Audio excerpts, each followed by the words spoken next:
Bienvenue à toutes et à tous pour cette nouvelle analyse approfondie.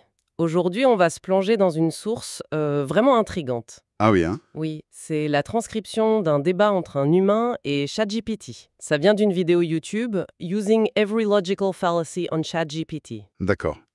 Et le sujet du débat? Alors, la question de base, elle peut faire sourire. Est-ce qu'un hot dog, c'est un sandwich? Ah, la fameuse question. Ça fait des années que ça agite Internet, c'est incroyable. C'est ça. Mais bon, notre but ici, c'est pas vraiment de trancher, hein. Non, j'imagine bien. Ce qui nous intéresse vraiment, c'est l'échange lui-même.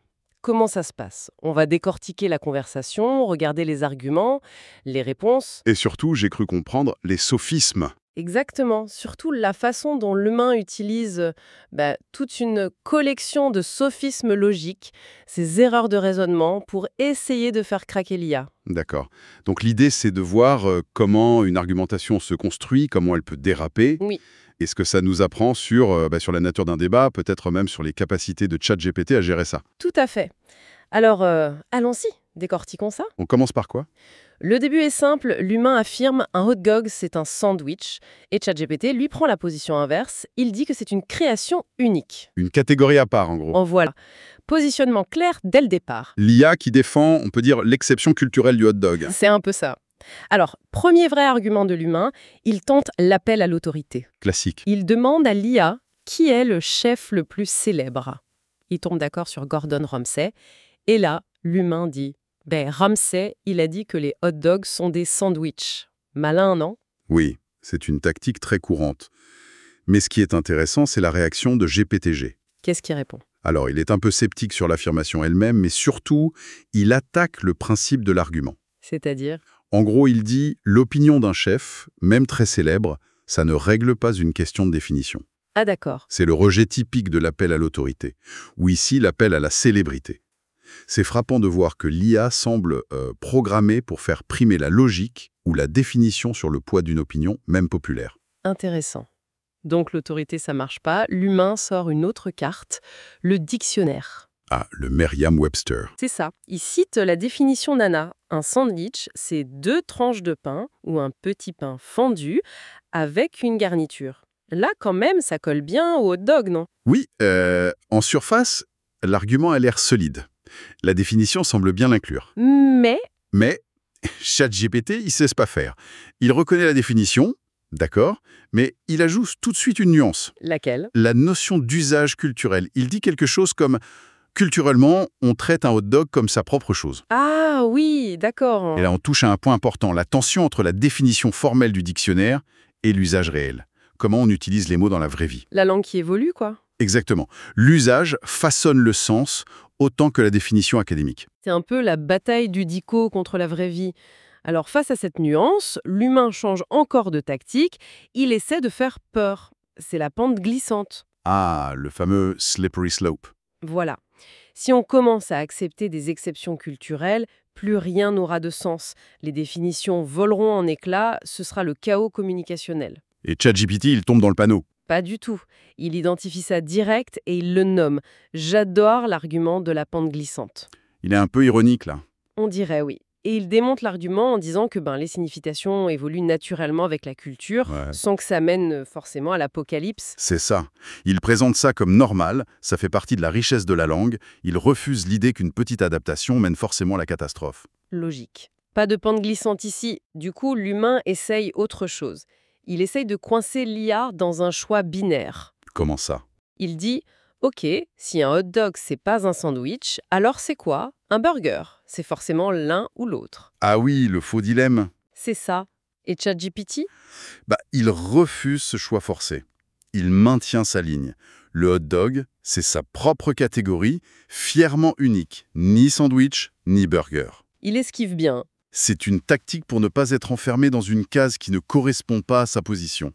On voit que l'IA tient bon, l'humain change encore d'approche, il mise sur la popularité. L'argument du nombre. Oui, il dit que l'idée du hot dog comme sandwich devient super populaire et que tout le monde que je connais dit ça. Et là, ChatGPT a une double réponse, si je me souviens bien. Oui, c'est ça. D'abord, il rejette l'appel à la popularité, l'argumentum ad populum. Ce n'est pas parce que tout le monde le dit que c'est vrai. Voilà. La popularité, la tendance, ça ne prouve rien sur la validité de l'idée.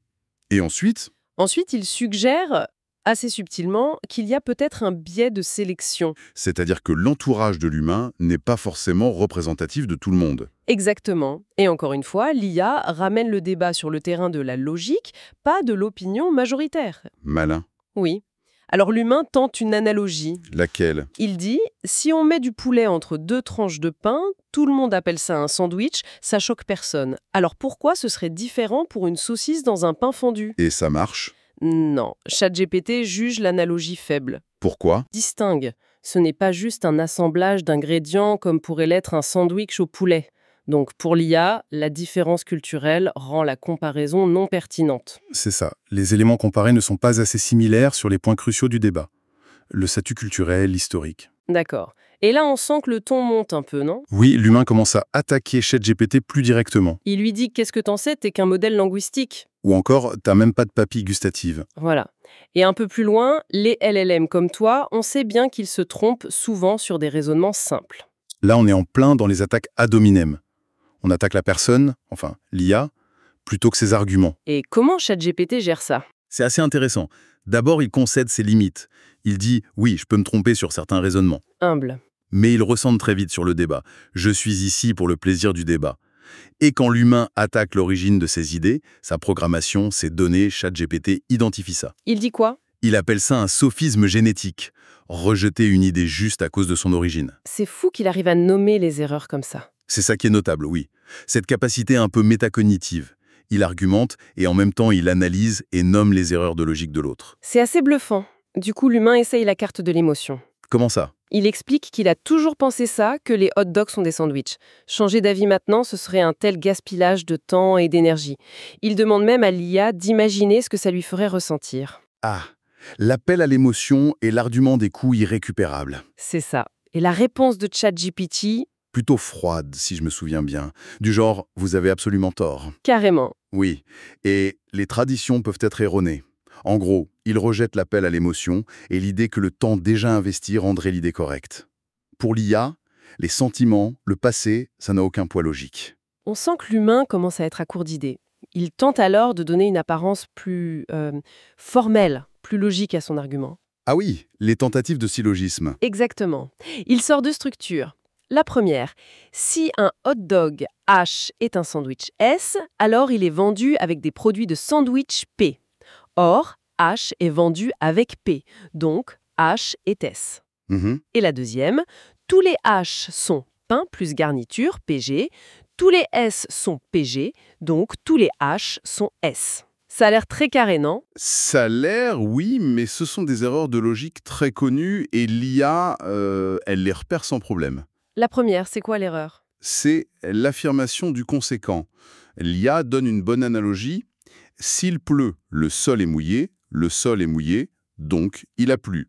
Ah oui, mais non, le sol peut être mouillé parce qu'on a arrosé, par exemple. Exactement. Que la conséquence soit vraie ne prouve pas que la cause initiale soit la seule. Compris. Et la deuxième structure, tous les H sont PG, tous les S sont PG, donc tous les H sont S. Ça, c'est le sophisme du moyen terme non distribué. L'IA utilise l'analogie des animaux. Attends, c'était quoi déjà? Tous les chats sont des animaux, tous les chiens sont des animaux, donc tous les chats sont des chiens. Ah oui, c'est absurde. Évidemment, partager une caractéristique commune, être un animal ou être fait de pain et de garniture, ça ne suffit pas à rendre deux groupes identiques. Ce qui est fort, c'est que l'IA ne dit pas juste « c'est faux », elle explique pourquoi la structure même est invalide. C'est vraiment impressionnant. L'humain tente alors l'argument de la composition. C'est-à-dire, Un hot dog, c'est quoi? C'est du pain, de la viande, de la sauce, que des ingrédients qu'on trouve dans les sandwichs. Donc, le tout doit être un sandwich. et ChatGPT répond avec une autre analogie culinaire, la pizza et la lasagne. Ah oui, Elles partagent des ingrédients, comme le fromage, mais ce ne sont pas le même plat. C'est le sophisme de composition. Croire que ce qui est vrai pour les parties est forcément vrai pour le tout. l'humain doit commencer à désespérer là, non? On dirait bien. Il essaye d'inverser la charge de la preuve. C'est-à-dire? Et l'argument par l'ignorance, prétendre qu'une chose est vraie juste parce qu'on n'a pas prouvé le contraire. ChatGPT note l'affirmation, mais il ne cède pas. L'absence de preuve n'est pas une preuve de l'absence. Ou l'inverse. Exactement. La charge de la preuve reste sur celui qui affirme quelque chose. L'humain revient alors au dictionnaire. Il demande pourquoi aucun dico ne mentionne cette fameuse exception culturelle si elle est si importante. Bonne question. Et la réponse de l'IA est nuancée. Elle dit quoi? Que les dictionnaires, ils décrivent l'usage général, mais ils ne peuvent pas capturer toutes les subtilités. Ce ne sont pas les arbitres ultimes de chaque petite nuance de sens. Donc le fait qu'il n'y ait pas de notes spécifiques ne clôt pas le débat. Non, parce que la langue, elle vit en dehors des pages des dictionnaires. D'accord. Et il y a un dernier essai de l'humain, non? L'argument du public commun? Ah oui, les gens qui aiment les hot dogs aiment aussi souvent les sandwichs. Donc ça doit bien être la même catégorie. Et ChatGPT? Rejet immédiat. Partager les mêmes fans, ça ne rend pas deux choses identiques. L'IA compare ça aux burgers et aux pizzas. Beaucoup de gens aiment les deux, mais ça n'en fait pas la même chose. Exactement. Le public cible, ce n'est pas un critère de classification pertinent pour l'IA. C'est fou comme l'IA démonte tout point par point. Et au milieu de tout ça, il y a ce moment un peu bizarre. La digression sur Ground News. Oui. L'humain change complètement de sujet et demande ce que c'est que Ground News, qui est mentionné comme sponsor de la vidéo. Oui, c'est assez soudain.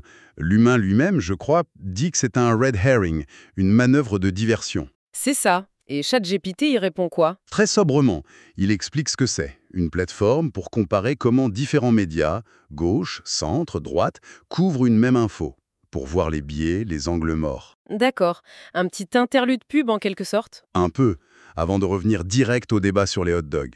C'est intéressant de voir comment cet élément extérieur s'insère et comment l'IA le traite comme une simple demande d'info avant de reprendre le fil. Ce qui frappe quand même, c'est la constance de ChatGPT. Ah oui, absolument. Malgré toutes ces attaques, tous ces sophismes, l'IA ne bouge pas d'un pouce. C'est vrai, sa thèse reste la même du début à la fin. Le hot dog est une catégorie à part. Principalement à cause de l'usage culturel et de son histoire. Exactement.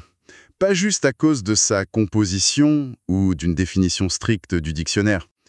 Il défend ça en contrant les sophismes, en parlant de l'usage, tout en reconnaissant, parfois, ses limites de LLM. Mais l'argument culturel, c'est vraiment son point d'ancrage. Et à la toute fin, l'humain, il est comment? Convaincu? Pas du tout. Plutôt incrédule.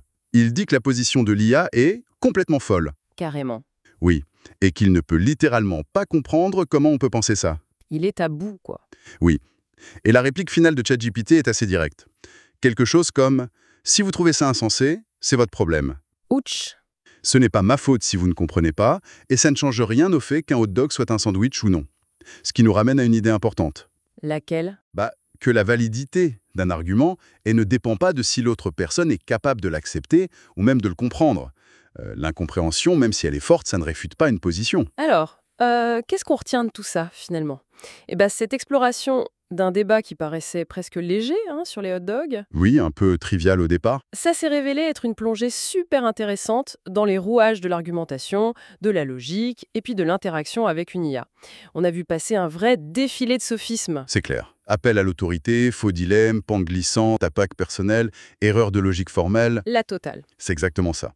Et finalement, le comment on argumente, les stratégies, les erreurs, c'est devenu beaucoup plus instructif que la question de départ elle-même. Oui, le fond importait moins que la forme en quelque sorte. Cet échange, c'est une démonstration pratique des pièges du raisonnement.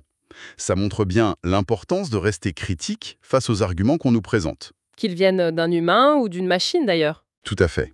Et ce qui est marquant, c'est que l'IA, elle n'a pas seulement participé au débat, elle a souvent réussi à identifier et même à nommer les erreurs logiques de l'humain. C'est vrai. Et ça, ça ouvre une question plus large pour nous tous, je trouve. C'est-à-dire, Au-delà de ce débat précis sur les hot dogs et les sophismes, comment est-ce qu'on peut aiguiser notre propre esprit critique? Comment mieux évaluer la solidité des arguments qu'on rencontre tous les jours? surtout aujourd'hui avec toutes les sources d'infos. Exactement.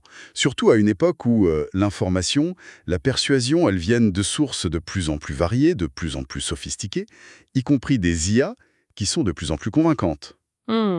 Quelle stratégie on peut adopter? Quelles habitudes prendre pour essayer de déceler les failles dans un raisonnement, même quand il a l'air bien présenté, bien tourné? C'est peut-être ça le vrai enjeu qui se cache derrière la question, finalement assez drôle, de savoir si un hot dog est un sandwich.